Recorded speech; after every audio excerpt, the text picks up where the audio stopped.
What happens when the Empress of a galaxy-spanning dominion, a warlord who has burned entire star systems to ash, descends upon a forgotten rust bucket moon to ask a single terrifying question? Why is my daughter, the heir to the throne, sleeping in your cabin, human? To the galaxy he was just a grease-stained maintenance worker fixing toilets on the edge of nowhere. But to the Empress he was a ghost. A monster. The architect of a weapon that once brought her empire to its knees. She came expecting a prisoner of war. She came expecting a hostage. But what she found was something the cold logic of her species couldn't compute. A human who had turned a weapon of mass destruction into a shield, and a sworn enemy into a family. This is the story of how a human engineer didn't just survive the ultimate predator, he married her. Welcome back to Echoes of Sci-Fi. If you love stories where humanity proves that even our mechanics are more dangerous than alien armies, you've come to the right place. Before we dive into this saga of forbidden alliances and high-stakes engineering, do me a favor. Smash that like button, subscribe to the channel, and turn on notifications so you never miss an upload. Also, drop a comment down below telling us where in the world, or the galaxy, you're watching from today. Now let's enter the storm. The wind on Cinder 4 didn't just blow, it hated. It was a relentless, abrasive force of nature that carried the metallic taste of oxidized iron and the memory of a million years of geological resentment. Outside the pressure seal of Outpost Cinder, that wind was a constant, vibrating drone. A reminder that just beyond the reinforced titanium walls, the universe was actively trying to kill anything soft enough to bleed. Inside the station, deep in the bowels of the primary atmospheric cycler, Rowan Drake wiped a smear of heavy grease from his cheek. He looked like part of the machinery, grimy, tired, and worn down by the friction of existence. He was currently waist-deep in a machine that wheezed like a dying man, tapping a pressure gauge with a hydrospanner. "Come on, you rusted bucket of bolts," Rowan muttered, his voice echoing in the maintenance shaft. "Just give me 3 more months. 3 months of clean oxygen, and I'll forge the requisition forms for a replacement myself." The needle on the gauge flickered, jumping from 80% efficiency to 85. Rowan exhaled, a small cloud of condensation forming in the cool air. Good enough. To the 20 souls stationed on Cinder 4, Rowan Drake was just the maintenance guy. He was the guy who fixed the toilets when the vacuum seals failed, the guy who stitched up lacerations because the station didn't have a real doctor, and the guy who kept the lights on. They didn't know he was the architect. They didn't know that the lines of code keeping this rust bucket station alive were child's play compared to the algorithm he had written 10 years ago. The null-wave grid. It was supposed to be a defensive masterpiece, a shield designed to catch kinetic energy and disperse it harmlessly into the void. But the generals, men with ribbons on their chests and black holes where their souls should be, had taken his code and inverted the polarity. They turned his shield into a hammer. 4,312. That was the number of Vraxian civilians who burned when the grid resonated with their drive cores. To the coalition it was a victory. To Rowan, it was a head count of ghosts that followed him into the shower, sat with him in the mess hall, and hovered over his bunk when the lights went out. He had run as far as he could, all the way to this dust ball moon orbiting a gas giant in the forgotten arm of the galaxy. Cinder 4 was the edge of the map. It was where people went to be forgotten. "Drake," a voice crackled over the intercom, interrupting his self-loathing. It was Lieutenant Miller, the comms officer. "Sensors are picking up a geomagnetic spike in Sector 7. The commander wants eyes on it." Rowan sighed, wiping his hands on a rag that was greasier than his hands. "Let me guess. Since I'm the only one who can keep the rover's suspension from snapping, I'm up." "You got it," Miller replied. "Try not to break it this time." "I'll bring the commander a nice rock for his collection," Rowan muttered, grabbing his helmet. The surface of Cinder 4 was a landscape of bruised purples and ochres, lit by the angry glare of a gas giant and 2 moons. Rowan drove the rover, a 6-wheeled beast affectionately named the Mule, over the shifting dunes. The suspension groaned, but it held. He actually preferred the surface. Out here, the visual isolation drowned out the static in his head. It was just him, the sand, and the radiation shielding. "Sector 7, Rowan said to the empty cab. "The middle of nowhere, adjacent to the other middle of nowhere." The sensor console pinged, a rhythmic, urgent sound that didn't belong on a dead rock. Rowan frowned, tapping the display. That wasn't a magnetic anomaly. That was an impact signature. He crested a high dune and slammed on the brakes. The mule skidded, throwing up a curtain of sand. Down in the valley something was burning. It wasn't a meteor. Meteors didn't leave debris fields of twisted composite metal and leaking coolant.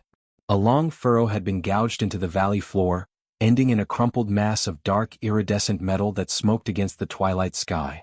Cinder Command, this is Rover 1. Rowan keyed his mic. I have a crash site.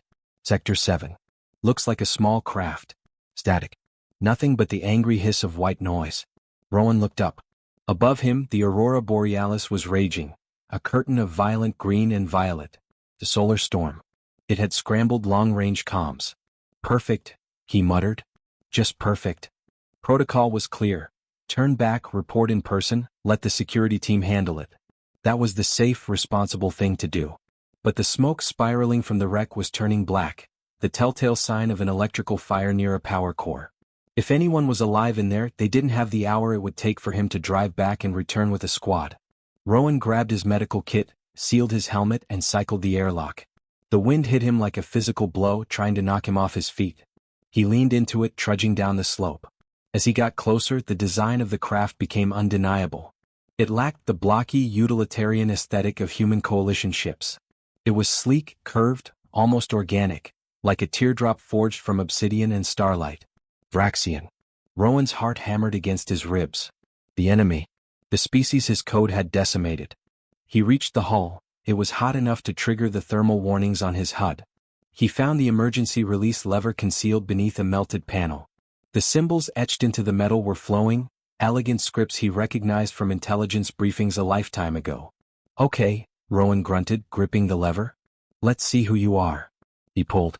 The mechanism groaned, sparks showering onto his visor, and then the canopy blew off with a hiss of escaping atmosphere. Rowan looked inside and forgot to breathe. She was wedged into the pilot's seat, the restraint webbing cutting into her armor. And it was armor, a ceremonial, terrifyingly beautiful battleplate that looked like it had been grown rather than forged. It was scorched and cracked, revealing a biosuit underneath. She was Vraxian. Her skin was the color of polished bronze, shimmering with a faint metallic iridescence. Her ears were long and tapered, swept back against a skull slightly more elongated than a human's. Even unconscious, with dark violet blood streaking her face, she radiated a sense of dangerous lethality. This wasn't a civilian. This was high caste. A warrior. Rowan's medical scanner whirred, projecting a holographic display over her chest. Subject, Vraxian female. Vital signs critical. Lung collapse in right quadrant. Internal hemorrhaging. Suit life support failing. You're dying, Rowan said, his voice tiny in his helmet. He stood at the precipice of a decision. Protocol demanded he secure the site and wait. If he brought her in, she was a prisoner of war. The Coalition intelligence officers would descend on Cinder 4 within 2 days. They would patch her up just enough to interrogate her, pick her brain apart for codes, and parade her as a trophy. And he, the architect of the null wave, would be the one handing her over. No, Rowan whispered. The word was swallowed by the wind. Not again. He reached in, his knife flashing as he cut the restraints. She slumped forward, dead weight. He caught her, grunting under the unexpected mass. Vraxian bone density was 30% higher than humans, nature's way of making them walking tanks. Okay, Your Highness, he strained, dragging her out of the cockpit. We're doing this the stupid way. Hauling her up the dune was a nightmare of physical exertion. Every step was a battle against the sliding sand and her weight. By the time he reached the rover, his lungs were burning, and his suit's cooling system was screaming in protest. He cycled the airlock, dumping her onto the floor of the cargo hold. He stripped off his helmet, gasping for air, and immediately knelt beside her. He popped a seal on her neck armor, exposing the pulse point. It was thready, fluttering like a trapped bird. Do not die on me, he commanded, injecting a dose of broad-spectrum coagulant into her neck. I am not explaining a corpse to the commander. The drive back was a blur of adrenaline and rehearsed lies. When the lights of Outpost Cinder appeared, Rowan pulled up to the rear maintenance bay, bypassing the main vehicle depot. The guard on duty, a kid named Jenkins who spent too much time playing virtual poker, wandered over. Hey Drake. Catch that anomaly? Just a sensor ghost, Rowan lied, his voice flat. But the vibration shook loose an intake manifold I had in the back. I need to get it to my workshop before the seals degrade. It's sensitive to temperature shifts. Jenkins looked at the bulky shape covered by a thermal tarp in the passenger seat. That's a big manifold. Need a hand? No. Rowan snapped, then forced a tired smile. No, it's delicate calibration gear. I don't want anyone else liable if it cracks. Go back to your game, Jenkins. I saw you were down 50 credits last night. Jenkins grinned sheepishly. Right. See you, Drake. Rowan waited until the bay doors hissed shut. He was sweating profusely. He loaded the manifold, the unconscious alien warrior, onto a hovering cargo pallet and pushed it through the labyrinthine corridors of the lower levels, avoiding the cameras he knew were blind spots because he had misaligned them himself months ago. He reached his quarters, a cramped square of space near the engine room that vibrated constantly with the hum of the reactor. He shoved the pallet inside, locked the door, and engaged the manual override. Safe, he exhaled, sliding down the wall. You are insane, Rowan. You are absolutely, certifiably insane. He looked at the woman on the pallet. She hadn't moved. The pool of violet blood was growing. Okay, he said, pushing himself up. Let's see if Vraxian physiology is as tough as the propaganda says. He lifted her onto his narrow bunk. The white sheets were instantly stained purple. He had to strip the armor to treat the wounds, a puzzle of interlocking plates and magnetic seals. Underneath, she wore a black biomesh bodysuit fused to her skin in places where the heat had been intense. He had to cut it away. A jagged shard of metal was embedded just below her ribs. Rowan sterilized his instruments and poured a generous amount of industrial disinfectant over the wound. Her body jerked, a low guttural sound escaping her throat, but she didn't wake. I know, Rowan soothed. On the count of 3. 1, 2. He pulled on 2. The shard came free with a wet suck. Blood welled up, dark and viscous. Rowan immediately clamped the wound with a biofoam patch that sizzled as it knit the tissue together. He worked for 2 hours, cleaning burns, stitching lacerations, monitoring her erratic heartbeat. He was bandaging her shoulder when her hand shot out. It was blurringly fast. Her fingers, long and strong, clamped around his wrist like a vice. Rowan froze. Easy, he whispered. I'm a friend. Well, I'm not an enemy right now. Her eyes opened. They were not human eyes. The sclera was dark, the irises burning luminous gold with slit pupils that dilated wildly. She whispered something in a language that sounded like wind chimes in a storm, melodic, rolling R's soft vowels. Nashka Eeler. Rowan didn't speak High Vraxian. He knew technical terms, weapon designations, and kill zones. He didn't know poetry. But he knew the look in her eyes. It was the look of a soldier who thought they were dying alone in the dark. He didn't pull his hand away. Instead, he squeezed her fingers back, a firm, grounding grip. Stay with me, warrior, he said softly. You don't get to die today. The golden eyes widened slightly.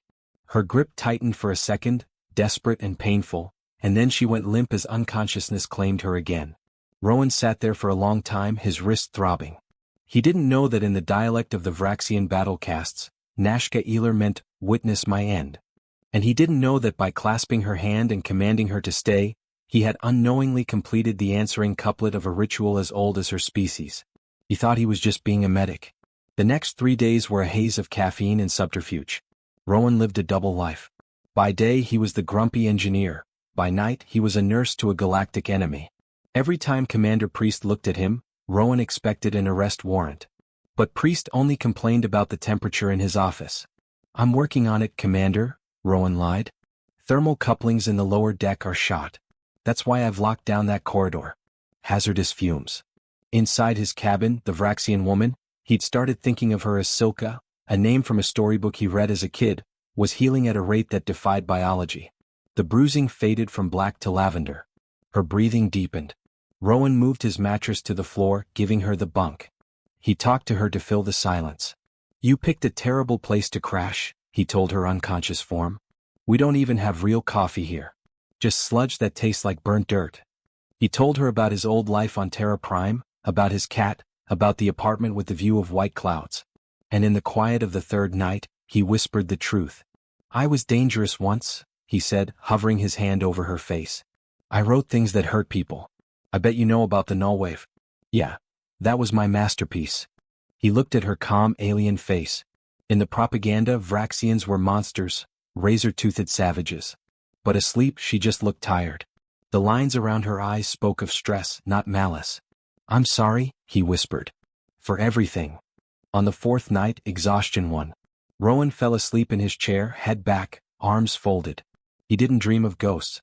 He dreamed of golden eyes. He woke with a start. The silence in the room had changed. It was heavier, charged with static. Rowan blinked, his neck stiff. He looked at the bunk. It was empty. Adrenaline flooded his system, cold and sharp. He scrambled to his feet, reaching for the heavy hydrospanner on his desk. "Do not." The voice came from the shadows in the corner. Rowan spun around. She was there.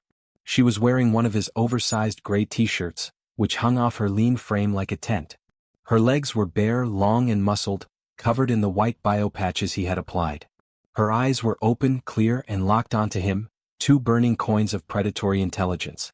She looked weak, trembling with the effort of standing, but her hand was resting on a makeshift shiv she'd fashioned from a piece of scrap metal. Rowan lowered the wrench slowly.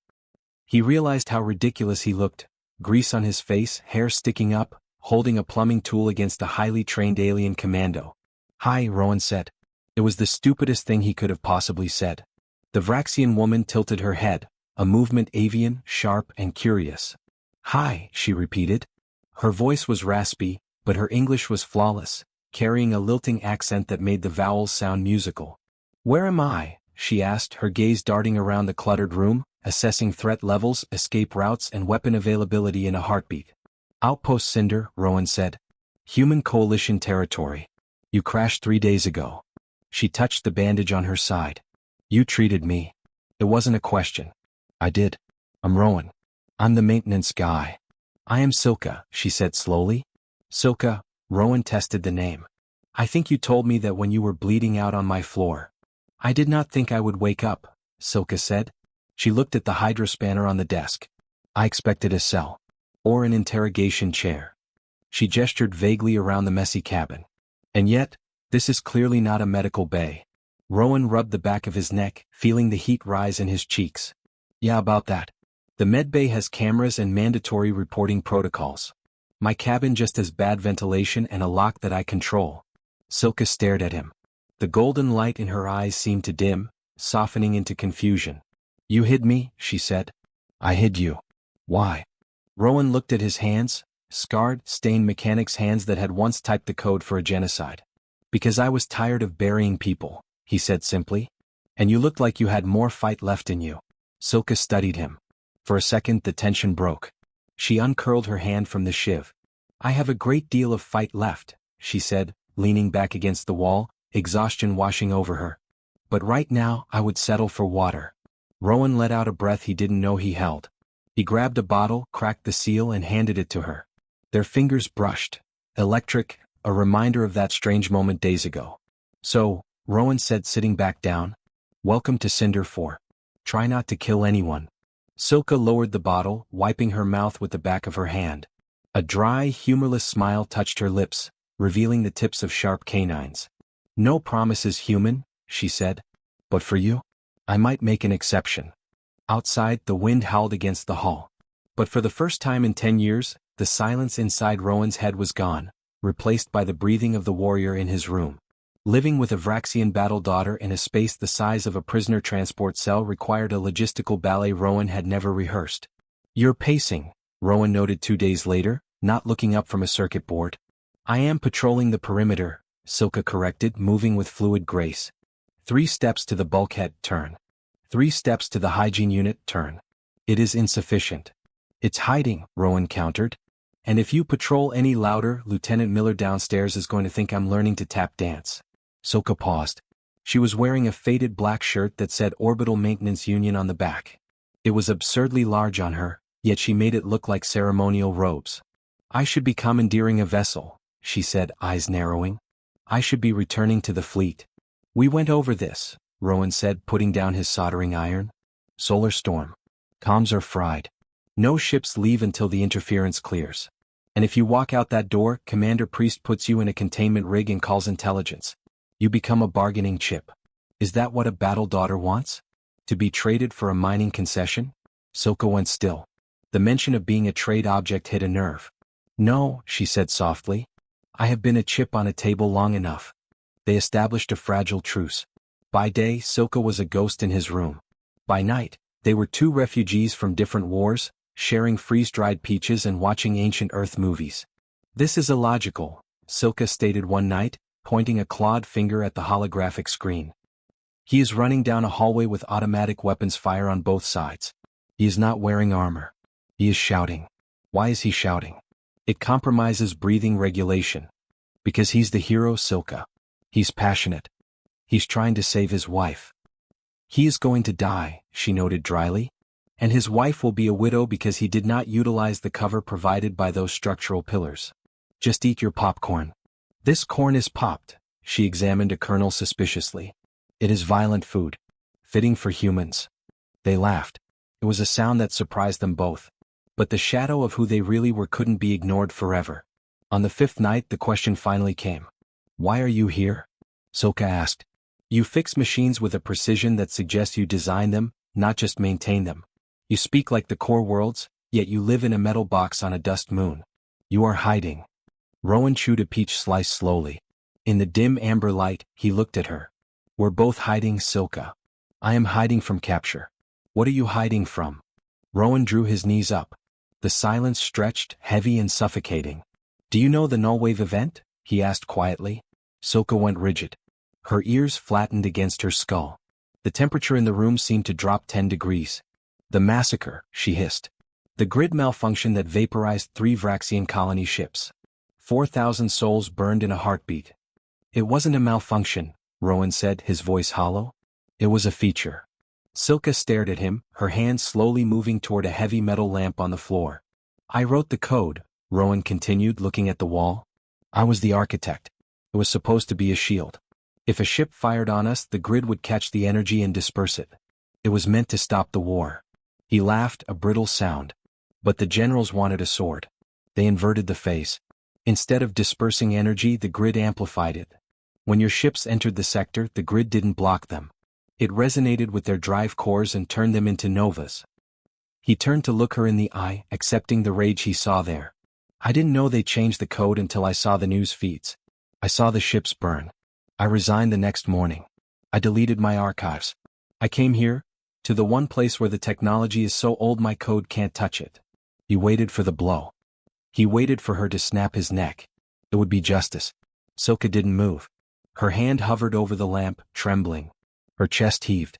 You built a wall, she said, her voice tight. And they pushed it over onto us. I handed them the bricks, Rowan said. I am just as guilty. Silka slowly pulled her hand back.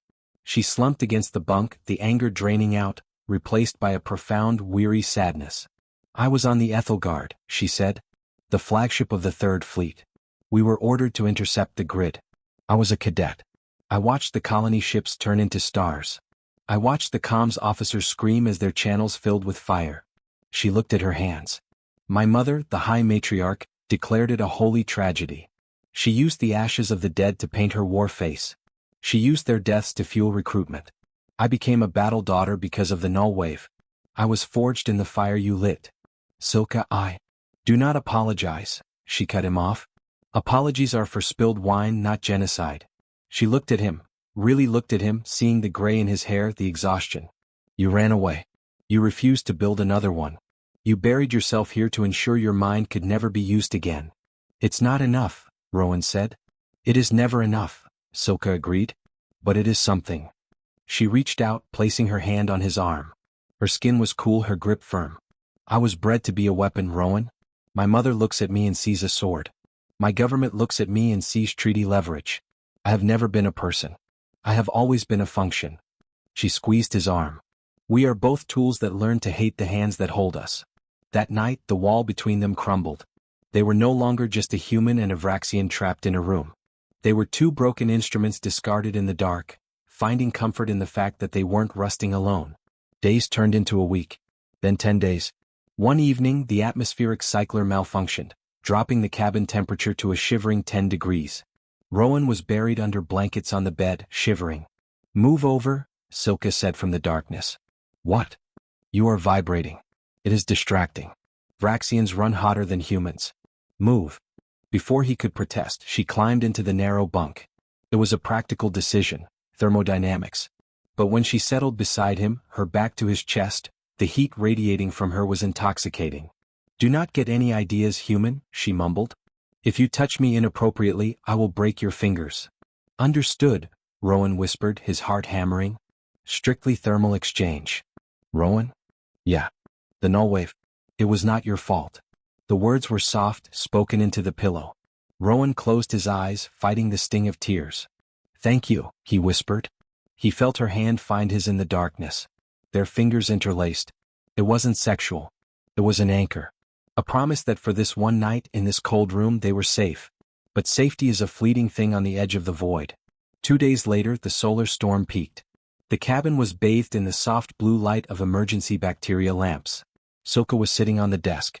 Rowan was standing by the door. "My mother has arranged a union," Silka said suddenly, "with Warlord Krail. He is powerful. He commands the 7th sector." "He sounds charming," Rowan said, feeling a spike of irrational jealousy. "He is a butcher," Silka spat. "He believes peace is just a reloading phase. If I marry him, I become the mother of the next war. My children will be raised to burn your worlds. That is why I ran. I flew into the storm because the probability of death was preferable to the certainty of that life." Rowan walked over to her. "You don't have to go back to that. I am a battle daughter. Duty is written in my genetic code." "Screw the code," Rowan said fiercely. "I rewrote my code. You can rewrite yours." Silka looked down at him. "You make it sound simple. It is not simple. It is terrifying. But it's better than being a ghost in your own life," Rowan said. She slid off the desk, standing eye level with him. The smell of cinnamon and ozone, her scent, was overwhelming. "You cannot choose what the world does to you," Rowan whispered, stepping closer. "You cannot choose the war you are born into.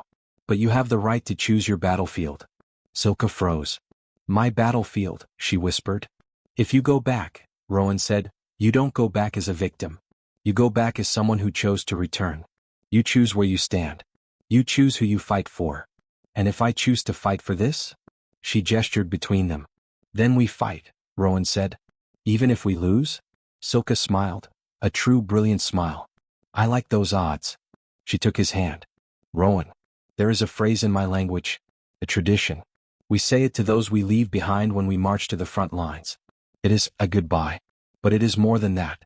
It is a way to ensure the silence does not swallow us." "Teach me," Rowan said. "Repeat after me. Valsharikor. Valsharikor. Talvorithunai. Talvorithunai." She corrected his pronunciation, her fingers tapping his lips to shape the alien sounds.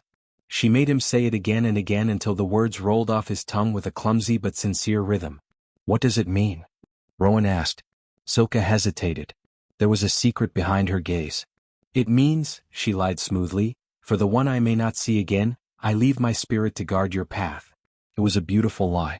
In reality, the Valsharikor, the eternal war pledge, translated roughly to, "I bind my blood to your blood, my death to your death. Where you stand, I stand. Your enemy is my target, your heart is my command center. Until the stars burn out, we are one unit." It was the most sacred vow a Vraxian could make, usually reserved for soul-bonded mates entering a suicide mission together. By teaching it to him, by making him say it, she was binding him to her in the eyes of her gods and her law. "It's a good goodbye," Rowan said, unaware he had just proposed a marriage alliance and mutual destruction in a single sentence. "Yes," Silka whispered, leaning her forehead against his. "It is the only one that matters." The end came 2 days later. Rowan was in the control room when the static on the main board cleared instantly, replaced by a crisp, terrified voice from orbital traffic control. "Unidentified vessel, you are entering restricted coalition airspace. Identify yourself." A voice answered. It was not human. It was deep, resonating, and dripped with imperial authority. "This is the dreadnought Iron Will, escort to High Matriarch Zola. We are tracking the transponder of a lost royal craft. Stand down or be vaporized." Commander Priest spilled his coffee. The control room erupted into chaos. Rowan didn't wait. He sprinted. He burst into his cabin. Silka was already standing. She had heard the sonic boom of the ship entering the atmosphere. She was wearing her armor, repaired with industrial adhesive. "They are here," she said. The domestic softness of the last week was gone. She was the battle daughter again. "I know," Rowan panted. "I'm coming with you." "No. If they see you with me." "I'm coming with you, Silka. I chose my battlefield. Remember?" They moved quickly through the flashing red alert lights. They reached the main airlock just as the docking clamps of a Vraxian shuttle engaged with the station's hull. The sound was a deafening metallic screech. The inner door hissed open. Outside, on the docking tube, a squad of Vraxian Praetorians stood in formation, giants in black and gold armor holding energy pikes. Silka stepped forward, helmet under her arm. She turned to Rowan. "This is it," she said. "This is it," Rowan echoed. Silka grabbed his hand, squeezing it hard enough to bruise. "Rowan," she said urgently. "Say it. Say the words." Rowan looked at the soldiers, then back at her. He ignored the fear. He looked into her golden eyes. "Valsharikar. Talvorithunai." He said it out loud. He said it like he meant it. The Praetorians flinched. One of them actually dropped his pike. They stared at the human mechanic in shock. Silka smiled, a fierce, triumphant smile. "Talvorithunai," she repeated. She yanked him forward and kissed him. It wasn't gentle. It was a claim. She kissed him in front of her royal guard, in front of the security cameras, in front of the universe. Then she shoved him back. "Stay alive, human," she commanded. She turned and walked onto the shuttle. The blast doors slammed shut. Rowan stood there, touching his lips, the taste of cinnamon still there. "You too, warrior," he whispered to the closed door. 3 months passed. Time on Cinder 4 was usually measured in filter changes and dust storms, but for Rowan Drake, it was measured in silence. The cabin was empty. He had moved the mattress back to the bed, but he slept on the left side, leaving a space for a ghost. The smell of cinnamon and ozone, her scent, was fading, replaced by the sterile, recycled air of the outpost. Rowan went through the motions. He fixed the water reclaimer. He calibrated the long-range sensors. He wrote his reports. Commander Priest had questioned him about the unauthorized shuttle docking, but the Vraxians had wiped the station's logs as part of their departure protocols. There was no record of Silka ever being there, except inside Rowan's head. He found himself talking to her sometimes, a habit formed in the isolation of the void. "Look at that sunset, Silka," he'd mutter while repairing a solar array. "You'd hate it. Too much orange." He was lonely, but it was a different kind of loneliness than before. Before he had been hollow. Now he was full of something that hurt, a sharp, aching longing. He wasn't hiding anymore. He was waiting. He checked the news feeds every day. The truce between humanity and the Vraxian Dominion was holding, barely. There were rumors of political upheaval in the Vraxian capital. Whispers that the High Matriarch's daughter had returned with strange ideas. Then on a Tuesday the sky fell. Rowan was on the surface, wrenching a bolt on a solar panel when a shadow fell over him. It was massive. It blocked out both moons. He looked up. A ship the size of a city was descending through the clouds. It wasn't a shuttle or a cruiser. It was a dreadnought, the Iron Will, the personal flagship of the High Matriarch herself. It bristled with enough weaponry to crack the moon in half like an egg. "Drake!" Commander Priest screamed over the comms, his voice cracking with panic. "Get back inside. They're hailing us. They're demanding landing coordinates." "I'm on my way," Rowan said, dropping his wrench. By the time Rowan reached the main hangar bay, the entire crew of Outpost Cinder was assembled in a trembling line. Priest was sweating through his dress uniform, looking like he was about to faint. The massive ramp of the flagship lowered, steam hissing as it hit the cold hangar floor. A carpet of red laser light projected onto the deck, and hundreds of soldiers marched out, perfect, terrifying synchronization. Then came the courtiers and finally, carried on a gravity throne of floating obsidian, came High Matriarch Zola. She was terrifying. She stood 7 feet tall, clad in armor made of white gold and polished bone. Her face was a mask of cold, imperious fury. Her eyes, the same golden eyes as Silka's but harder, crueler, scanned the line of humans like she was deciding which ones to eat. And beside her, standing in simple ceremonial robes, was Silka. She looked pale. She looked at Rowan, her eyes wide with a warning he couldn't decipher. The matriarch stepped off her throne. The sound of her armored boots on the deck was like a hammer striking an anvil. She stopped in front of Commander Priest. The man looked like he was made of bread dough. "Where is he?" the matriarch demanded. Her voice wasn't a shout, it was a tectonic rumble. "Oh, Your Majesty?" Priest squeaked. The matriarch ignored him. Her gaze swept down the line of humans. It landed on Rowan, standing at the end in his greasy jumpsuit, his hair a mess. She walked toward him. The soldiers parted like water. She stopped 2 feet from Rowan, towering over him, smelling of ozone and ancient blood. "So," she rumbled, "you are the mechanic." Rowan swallowed, forcing himself to stand straight.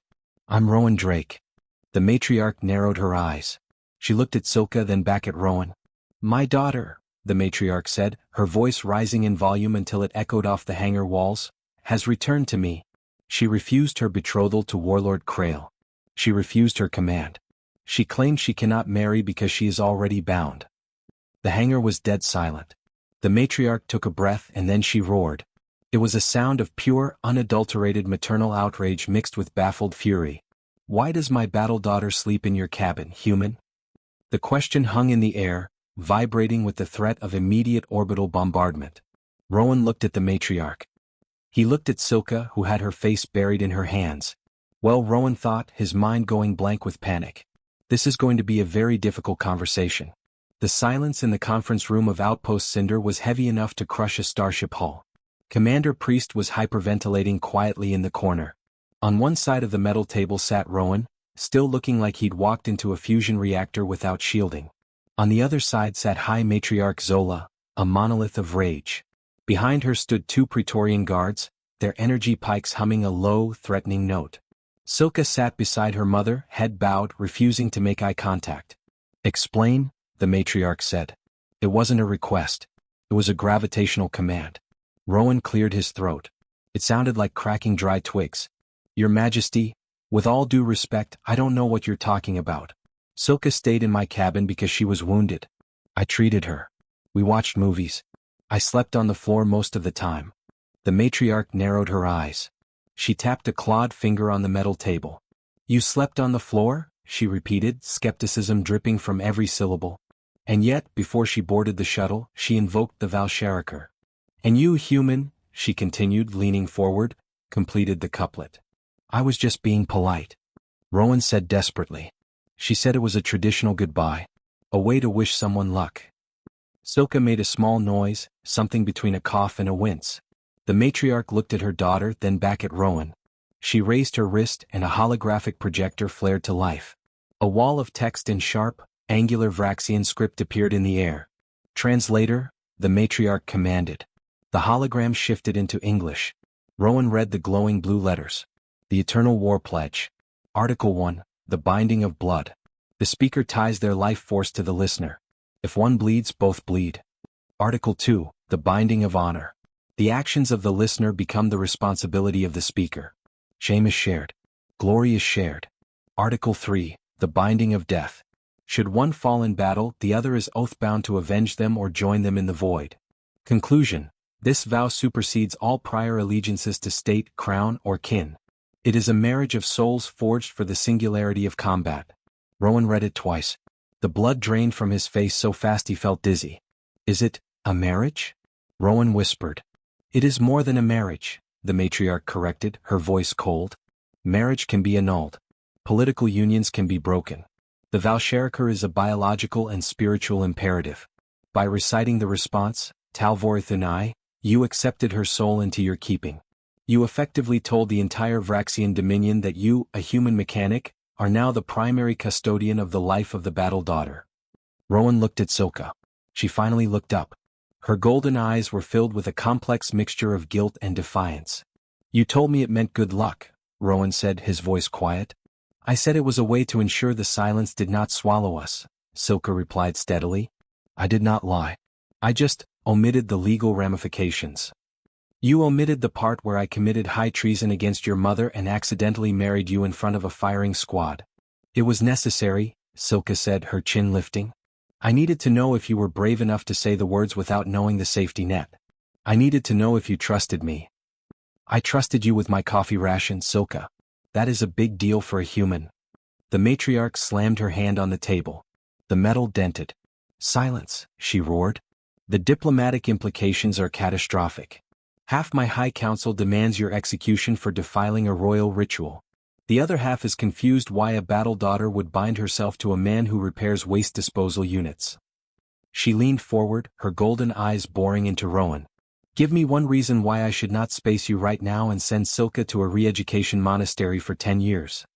Before Rowan could answer, before he could even formulate a plea for his life, the room was bathed in flashing crimson light. The proximity alarm wailed, a jagged, tearing sound that cut through the tension. Report. The matriarch barked, tapping her comms bead. A voice from the ironwool crackled through. Your Majesty, urgent distress signal. Priority Alpha. Origin, the Zenith outpost. Rowan sat up straighter. Zenith. That's the neutral zone habitat. It's civilian. 3,000 souls. Mixed species. Status, the matriarch commanded. Critical failure in the radiation shielding array, the officer reported. The solar storm has shifted. A coronal mass ejection is inbound. The zenith shields are fluctuating at 20%. If they fail, the station will be sterilized by hard radiation in less than 1 hour. The matriarch stood up. The diplomatic crisis evaporated, replaced instantly by the cold calculus of a warlord. Prepare the shuttle, she ordered. We are moving the iron will to intercept. We can extend our shields to cover the station. Negative, Your Majesty, the officer replied. The debris field in the asteroid belt is too dense for a dreadnought-class vessel. We cannot get close enough. They need an internal fix. The matriarch paused. She looked at Silka. Then slowly her gaze shifted to Rowan. You, she said. The dossier my intelligence officer compiled says you were an architect of energy grid systems before you decided to hide in a hole. Rowan swallowed. I was. Can you fix a radiation shield on a civilian station? If the core architecture is standard, yes. But I need to be there physically to bypass the safety locks. The matriarch looked at him for a long moment. A cruel, pragmatic smile touched her lips. Then this is your trial, human, she said. You claim you are not a parasite. You claim my daughter saw something of value in you. Prove it. She gestured to the guards. Bring him. We're going to Zenith. If he saves the station, we will discuss the validity of his marriage. If he fails, he dies with the civilians, and I will be spared the paperwork of his execution. The shuttle ride to the Iron Will was silent. Rowan sat strapped into a restraint harness next to Silka. The gravity forces were immense as they broke orbit, but he barely felt them. His mind was racing. I am sorry, Silka whispered. The roar of the engines masked her voice from the guards. For which part? Rowan asked, staring straight ahead. The kidnapping, the secret marriage, or the fact that your mother is terrifying? For the deception, she said. I did not want to bind you to a death sentence. I wanted to bind you to a future. I thought, if we survived, I could explain it later. Rowan turned his head. He looked at her profile, the sharp nose, the long ear, the strength in her jaw. He remembered the night in his cabin, the way she had looked at him when he told her she could choose her battlefield. We're going to save Zenith, Rowan said firmly. And then we are going to have a very long conversation about communication boundaries. Silka let out a breath that sounded like a laugh. Agreed. They docked with the Iron Will, but there was no time for a tour. The matriarch marched them straight to the bridge. Display, she commanded. The main view screen showed the Zenith outpost. It was beautiful and terrifying, a massive crystalline needle built into the hollowed-out carcass of a nickel-iron asteroid. It spun slowly in the void, surrounded by clouds of angry violet and burning green gas. The station's shield was a flickering bubble of amber light. Even from this distance, Rowan could see the gaps. Every time the solar wind hit a gap, the station's hull sparked. Time to impact? The matriarch asked. 42 minutes, the tactical officer replied. Get them to the station, the matriarch ordered. Take my personal assault craft. It is fast enough to navigate the debris field. She turned to Rowan, placing a heavy hand on his shoulder. Her armor was cold. Do not mistake this for mercy, Rowan Drake, she said. This is efficiency. My daughter has bound her honor to you. If you are incompetent, her honor is tarnished. I will not allow that. You will succeed because the alternative is that I erase your entire lineage from history. I work better under pressure, Rowan lied. Let's go.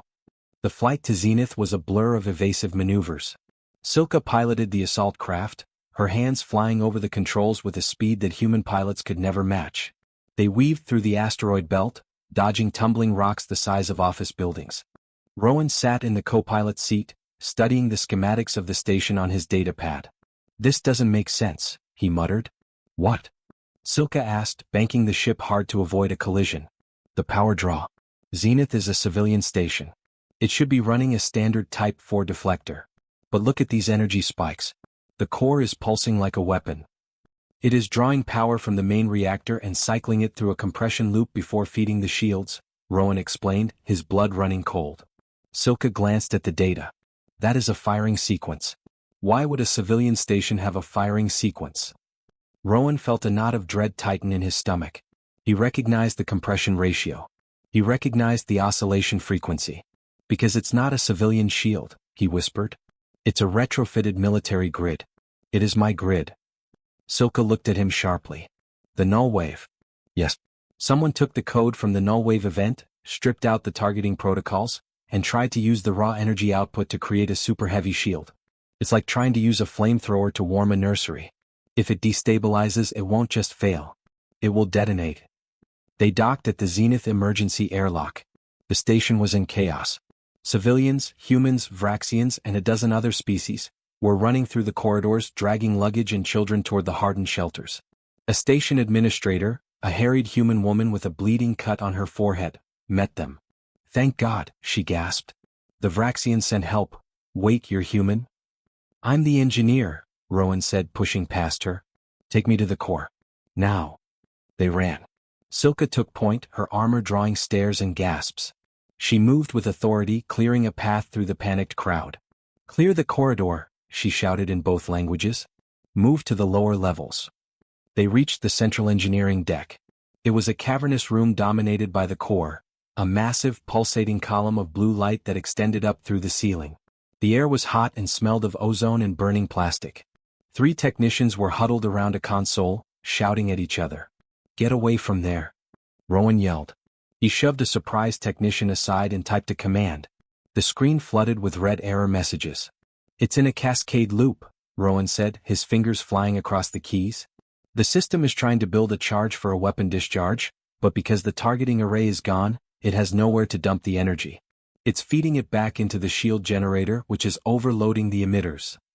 "Can you vent it?" Silka asked, standing guard at the door as the station shook violently.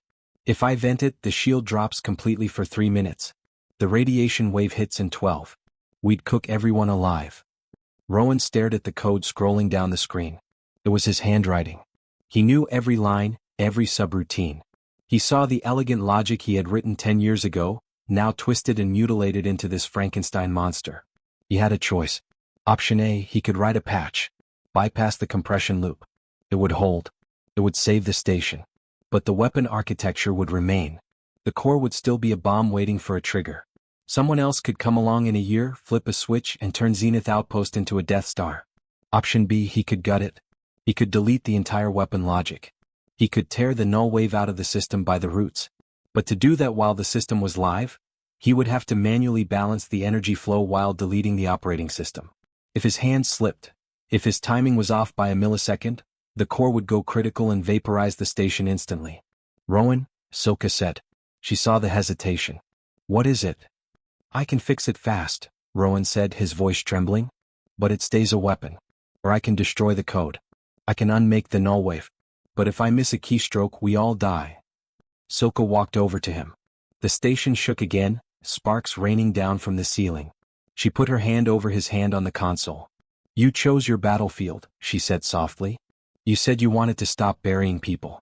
If you leave this as a weapon, you are just delaying the next funeral." Rowan looked at her. He looked at the terrified technicians. He looked at the red light of the solar storm outside the viewport. "Okay," Rowan said. "Okay. We're doing it the hard way." He cracked his knuckles. "Doctor," he yelled at the lead technician. "I need you to manually cycle the coolant pumps on my mark. Do not wait for the computer. Just pull the lever." "Are you crazy?" the technician screamed. "That will blow the manifold. Do it or we are all dust." Rowan roared. He turned back to the screen. He brought up the source code, the root directory. Project Nullwave. "Goodbye, you bastard," Rowan whispered. He hit delete. The station screamed. It was a mechanical shriek as the core realized its brain was being lobotomized. The lights died. Gravity fluctuated, throwing everyone to the floor. "Coolant. Now!" Rowan shouted, holding onto the console with one hand and typing with the other. The technician pulled the lever. Steam blasted into the room, blinding and hot. Rowan didn't see it. He was in the zone. He was surfing the energy wave, rewriting the flow protocols in real time. He was taking the aggression out of the system. He was telling the energy not to gather, not to strike, but to flow. To protect. Delete targeting subroutine. Delete harmonic resonance. Delete overload capacity. The code fought him. Firewalls slammed down. Rowan smashed through them with override keys he had kept in his head for a decade. "Warning," the computer voice droned. "Core stability at 10%. Critical mass imminent." "Rowan," Silka yelled. She was at the door, firing her pulse rifle at a piece of falling debris that was about to crush a group of civilians. "We are out of time." Almost. The radiation wave hit the station. The impact was like a physical hammer. The whole world tilted sideways. Rowan was thrown against the console, his ribs cracking against the metal edge. He tasted blood, but his hands kept moving. He had one line left. The primary command line. The soul of the weapon. He typed, "Redefine function, civilian grid. Priority, sustain." He hit enter. For a second nothing happened. The darkness was absolute. The heat was unbearable. Rowan closed his eyes, waiting for the fire to consume him. Then, a sound. It wasn't a scream. It was a hum. A low, musical, harmonious hum. The lights flickered on, but they were not the harsh red of the emergency alert. They were blue, a soft, steady, calming blue. Rowan opened his eyes. The core was no longer a pulsating, angry violet. It was a steady column of sapphire light. It flowed smoothly, quietly, feeding power to the shields with a gentle efficiency that was beautiful to behold. Outside the viewport, the radiation storm was hammering against the station, but the shield held. It wasn't flickering anymore. It was a solid wall of blue energy, deflecting death harmlessly into the void. Rowan slumped against the console, sliding down to the floor. He gasped for air, clutching his ribs. The silence in the room was absolute, save for the hum of the core. Silka dropped her rifle. She walked through the steam, her armor clinking softly. She knelt beside him, taking off her helmet. Her hair was matted with sweat. "You did it," she whispered. "I killed it," Rowan wheezed, a bloody smile touching his lips. "I finally killed it. The null wave is gone. It's just a light bulb now. A really big light bulb." Silka laughed. She pulled him into a hug, burying her face in his neck. He groaned in pain, but he hugged her back. The Iron Will docked with the station an hour later. High Matriarch Zola walked onto the engineering deck. Her armor was pristine. Her face was unreadable. She walked through the crowd, who parted in terrified awe. She stopped in front of the core. She looked at the blue light. She looked at the readouts on the console, which showed a purely defensive energy grid with zero offensive capability. She turned to Rowan. He was sitting on a crate, a medical drone knitting his broken ribs back together. Silka stood beside him, her hand resting on his shoulder. "You destroyed the weapon architecture," the matriarch stated. "I did," Rowan said. "That system was worth 3 billion credits. It could have been salvaged. It could have been sold to the Dominion." "It was flawed," Rowan said, looking her in the eye. "It was designed to kill. I redesigned it to live. Now this station has a shield that will last for 100 years, and it can never be used to hurt anyone. Not by you. Not by humans. Not by anyone." The matriarch stared at him. The tension was thick enough to choke on. Rowan waited for the execution order. He had just destroyed a military asset of the Empire. Then the matriarch did something impossible. She nodded. "Good," she said. Rowan blinked. "Good? A weapon that can be turned against its master is a liability," the matriarch said. "You removed the liability. You showed wisdom, not just skill. You sacrificed power for stability. That is rare among both our species." She looked at Silka. "Your choice of battlefield was unorthodox, daughter. But your choice of ally appears to be sound." Silka bowed her head slightly. "Thank you, mother." "Do not get comfortable," the matriarch warned. "The council is still calling for blood. But now, I have a shield to hold them back." Later, in the station's main medical bay, Rowan and Silka sat on adjacent biobeds. The adrenaline had crashed, leaving them both exhausted. A Vraxian doctor, a tall, thin male with silver eyes, was scanning them. "You have 3 fractured ribs, a concussion, and moderate radiation sickness," the doctor told Rowan. "You will live human, but you need rest." "I plan on sleeping for a week," Rowan mumbled. "Ideally on a mattress this time." The doctor moved to Silka. He ran the scanner over her abdomen. He paused. He frowned. He ran the scanner again. He looked at Silka. Then he looked at Rowan. Then he looked back at the scanner. His ears twitched in a sign of extreme surprise. "Is there a problem?" Silka asked, leaning up on her elbows. "Is it the radiation?" The doctor hesitated. He looked at the matriarch's guard standing at the door. He lowered his voice. "No, my lady. The radiation exposure is minimal. However," he tapped the screen, "there is an anomaly in your hormone levels. And a secondary biosignature reading." "Speak plainly, doctor," Silka said, irritated. I am too tired for riddles. The doctor looked at Rowan, then back to Silka. There was a look of profound complication in his eyes. It is not an injury, my lady. It is development. The hum of the medical equipment seemed to roar in the sudden silence. I will need to run more comprehensive tests to be certain, the doctor whispered, glancing nervously at the Praetorian guard stationed at the door. But the initial markers are undeniable. Silka stared at him blankly. Rowan, half asleep and high on painkillers, frowned. Secondary biosignature? Rowan asked, rubbing his temple. Like a parasite? Look, Doc, if I picked up a tapeworm from the station rations, just give me the pill.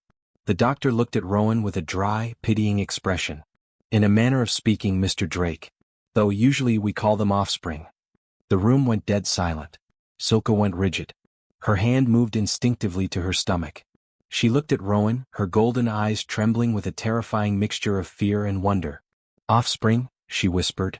Impossible, Rowan said, sitting up too fast and immediately regretting it as his fractured ribs screamed in protest. It's been 2 weeks. And we are different species. The biological compatibility it's 0.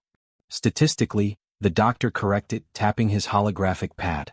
It is 0.001%. He lowered his voice further, leaning in. It seems, Mr. Drake, that you have defied the odds twice today. The unique resonance of your null-wave grid, combined with the extreme radiation of the solar storm, appears to have acted as a catalyst. It accelerated cellular bonding. It bridged the genetic gap. He cleared the screen before the guards could see the data. I will list this as metabolic fluctuation for the official report to the matriarch. But you two need to figure out what you are going to do. The matriarch might have forgiven the marriage, but a hybrid child? That is not a scandal. That is a revolution. Rowan looked at Silka. They had survived the crash.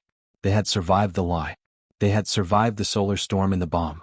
But as Rowan looked at the flat stomach of the alien warrior he had accidentally married, he realized the real adventure was just starting. And this time there was no code he could write to fix it. The crisis had passed, leaving behind a silence that felt heavier than the screaming alarms. Zenith Outpost was no longer shaking. The air scrubbers were humming a steady rhythmic tune. But for Rowan and Silka, the ground had shifted irrevocably. They found a spot in the Arboretum, a new addition to the station. A massive dome filled with bioluminescent flora from a dozen worlds. It was empty, save for a few maintenance bots trimming the hedges.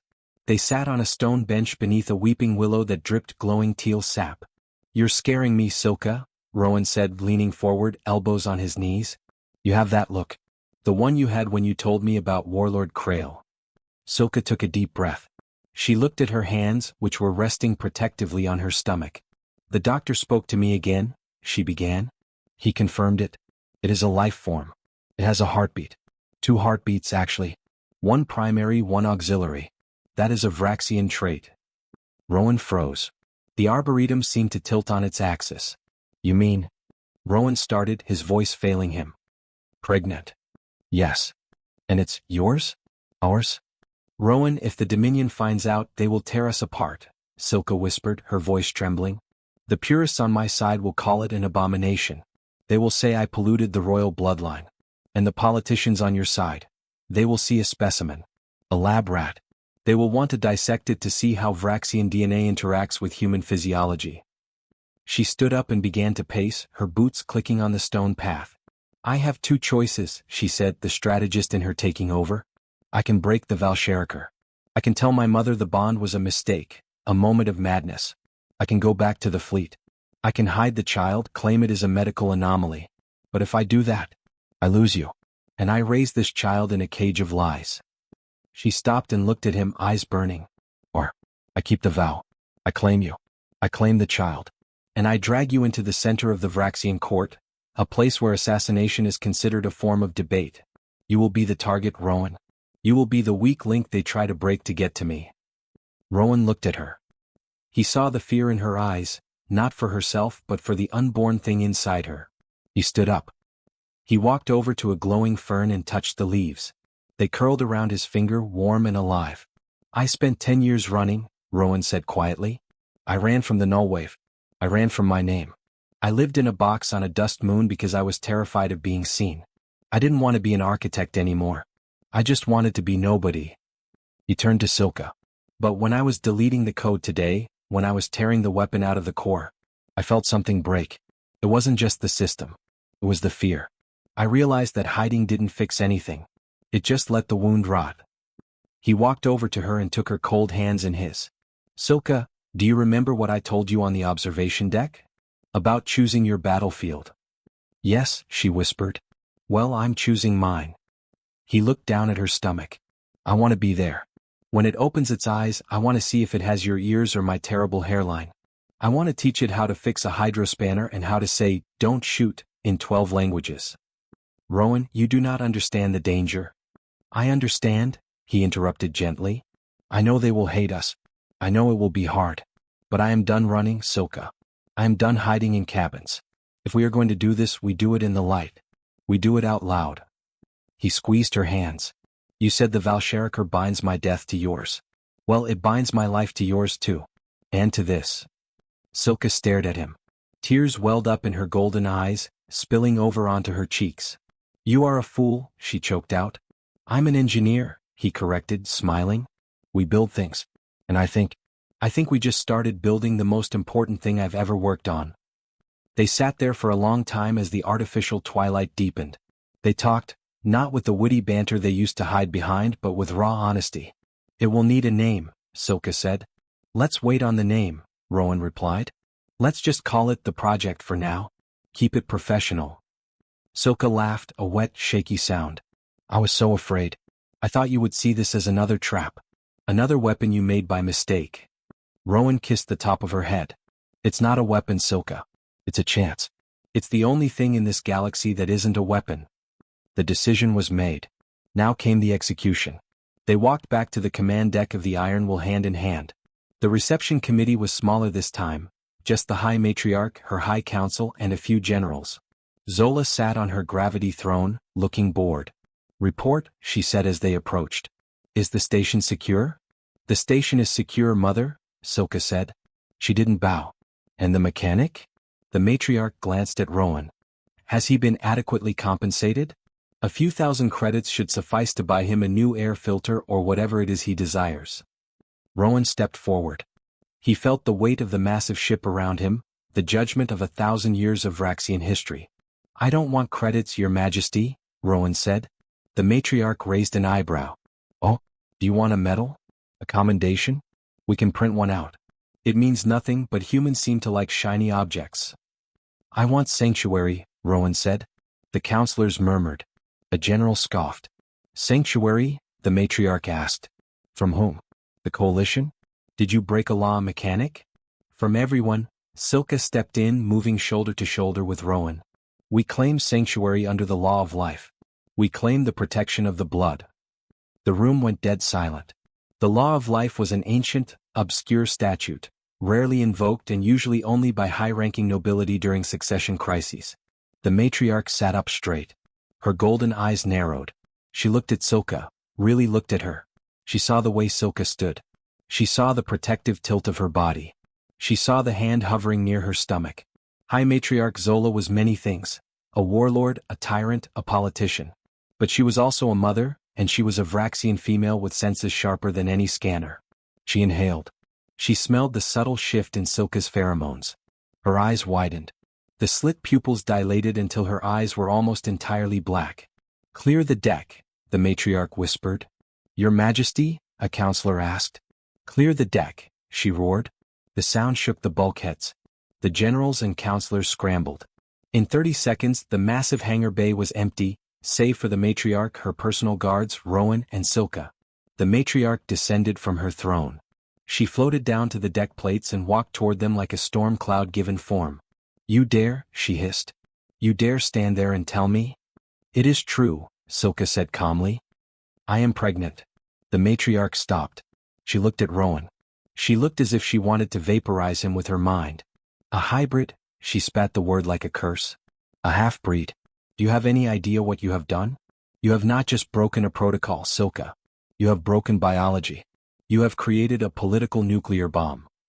I created a child, Silka said. And he is not a bomb. The matriarch laughed, a harsh, barking sound. You do not even know what it is. It could be a monster. It could be a genetic dead end. It could die in a week. Or it could live, Rowan said. He stepped in front of Silka. It was a suicidal move, blocking a war matriarch from her target. And if it lives, it is proof, Rowan said. Proof of what? The matriarch sneered. Of your incompetence at contraception? Proof that we can coexist, Rowan said. Proof that the war is actually over. You talk about treaties, Your Majesty. You talk about alliances. But those are just words on paper. They can be burned. This is blood. You cannot burn blood. The matriarch stared at him. She saw the fear in him, he was shaking just a little, but she also saw the resolve. He wasn't moving. You destroyed a weapon today, mechanic, the matriarch said softly. Do not think that buys you the right to destroy my dynasty. I am not destroying it, Rowan said. I am expanding it. The matriarch looked at Silka. And you? You choose this? You choose the shame, the ridicule? You choose to be the mother of a curiosity? I choose to be the mother of the future, Silka said. And I choose him. The Valsheriker stands mother. We are bound. If you kill him, you kill me. If you exile him, you exile me. And you exile your grandchild. The silence stretched. It was agonizing. The matriarch looked at the defiant angle of Silka's chin. She looked at the stubborn set of Rowan's jaw. She saw herself 40 years ago, standing before her own mother, refusing to kill a prisoner she had fallen in love with. She sighed. It was a long, heavy sound like a deflating airlock. You are infuriating, the matriarch grumbled. Both of you. She walked back to her throne and sat down, rubbing her temples. I cannot hide this. The council has spies everywhere. The doctor has already filed a report, I am sure. We do not want to hide it, Silka said. We want to announce it. On Zenith. Let the station be the cradle. Let the child be born there, under the protection of both flags. The matriarch tapped her claw on the armrest. She was calculating. A hybrid child born on a station saved by a Vraxian princess and a human architect. A station powered by a weapon turned into a shield. It was chaotic. It was messy. But it was a story that could break the stalemate. See, Rowan added, risking a smile. Even our biology can find a way to agree. Why can't you? The matriarch looked at Rowan. You realize, she said, that if this child is born with two heads, I am blaming you. I can handle that, Rowan said. Very well, she said, the steel returning to her voice. We will play your game. But we play it by my rules. The iron will remain in orbit. I will declare Zenith a royal protectorate. You will live there. You will serve as guardians. And when the child is born, we will see if the universe is ready to accept a bridge, or if it tries to burn it down. She walked over to them, poking Rowan in the chest with a sharp armored finger. Do not disappoint me, son-in-law. I have airlocks with your name on them. I will do my best, mother-in-law, Rowan said. 5 years later.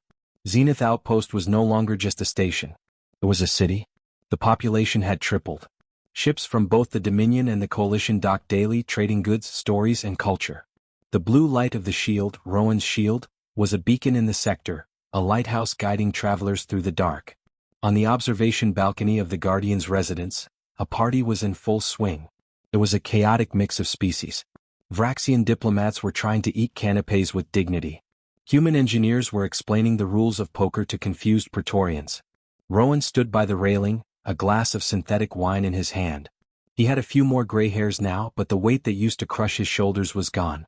You look smug, a voice said. Silka joined him. She was wearing a dress of deep midnight blue, her hair braided with silver wire. She looked breathtaking. I'm not smug, Rowan said. I'm content. There's a difference. Is there? She smirked, leaning against him. Papa. Mama. A blur of motion shot across the balcony.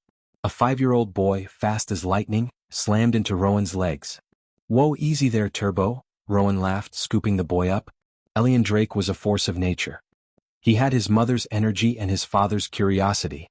His pointed ears twitched with excitement as he pointed at the stars. Look! Elian shouted, switching effortlessly between human standard and high Vraxian. Vera ship. Big ship. Rowan looked. A cruiser was docking. Yes, that's a Vraxian cruiser. Probably bringing more of your grandmother's furniture. We're going to run out of rooms soon. Grandma said she's coming to visit. Elian exclaimed. She said she's going to teach me how to use a katarn. A plasma lance, Silka corrected smoothly. And she is absolutely not doing that until you are at least 10. Ah, Elian pouted. But I want to poke things. You can poke your vegetables, Rowan said. With a fork. Elian wriggled free and ran off to harass a tolerant Praetorian guard, babbling about the structural integrity of his toy spaceship. Rowan watched him go. He confuses the languages sometimes, Rowan said. He called the toaster a thermal enemy yesterday. He is not wrong, Silka laughed. That toaster is aggressive. She rested her head on Rowan's shoulder. They looked out at the station they had built, at the people living, working, and arguing in peace under the blue light. Do you ever miss it? Silka asked quietly. The quiet? The cabin? Just us against the universe. Rowan thought about it. He thought about the silence of the desert, the fear, the desperate intimacy of two people hiding in the dark. No, Rowan said. That was survival. This is living. He put his arm around her waist. Besides, he added, I chose my battlefield. And I'm winning. Silka smiled. She looked at their son who was now trying to climb the leg of the guard. She looked at the stars which no longer looked like cold, distant fires, but like destinations. We are winning, she corrected. The camera of history pulls back. It rises above the balcony, above the laughter and the music. It shows the Zenith outpost, a glowing jewel spinning in the vast, indifferent void. It is small against the darkness. But it is bright, it is steady, and it is growing. Around it, the rusted hulks of old warships are being towed away, melted down to build new bridges. The silence of the grave has been replaced by the noise of life. And in the center of it all, a family stands together. Not hiding. Not running. Just living. And that concludes the chronicles of the architect and the battle daughter. From enemies to allies, to the founders of a new age, Rowan and Silka proved that sometimes, the hardest thing to build isn't a weapon but a family. If you enjoyed this story, please demolish that like button, subscribe to Echoes of Sci-Fi, and hit the bell icon so you don't miss our next transmission. Check out the playlist on your screen now for more tales of humanity defying the odds among the stars. Until next time, keep your eyes on the horizon.